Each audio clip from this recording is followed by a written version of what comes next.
आपण आले आपल्या मामाच्या घरी गुजरातला वडोदराला. तर आले मस्त आहे की त्यांनी चॉकलेट आणले त्याच्या कंपनीकडून भेटले आपल्याला. तर मस्त आहे की आता खातो. काय खाली येऊन पाहतो आयला असं मक्कर चिक्कर ऊन होतं. म्हणजे आपल्याकडं पण ऊन आहे पण इकडचं ऊन थोडं वेगळंच आहे. नेमकी जायचं होतं आपल्याला. आज मामाने नवीन गाडी घेतली तर डिलिव्हरी होती. मग काय मामा नारळ पाहून घेत होता. म्हटलं पाण्यावाला घे. मग काय आलो डायरेक्ट शोरूमला यामाच्या. मग काय अबे हीच गाडी बरं का आपली, फक्त कलर वेगळा आहे.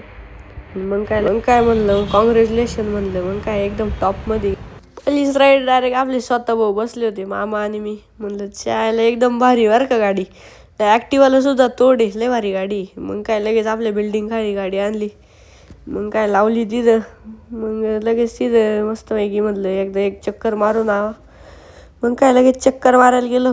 मग काय एकदम अशी टॉपची चालत होती गाडी, लय भारी गाडी. मग काय नंबर बी एकदम भारी होता. काय इकडं जे पासिंग आहे कसं आहे आपली MH पाहायची सवय आपल्याला. काय आपला टॉपचा विषय MH-15 पाहायची सवय येईल. मग काय मामाने आज पार्टी दिली. मामाला म्हणलं काय एकदम असं दिल खुश करून दिलं आपलं. मग लगेच जिरवायला आलो. कसं बागत असलं की बरोबर जिरून जातं. द्राक्ष बागायतदाराला सवय कसं आहे बाहेरचं जग पण पाहिलं तेवढंच नाही फक्त, बरोबर आहे की नाही.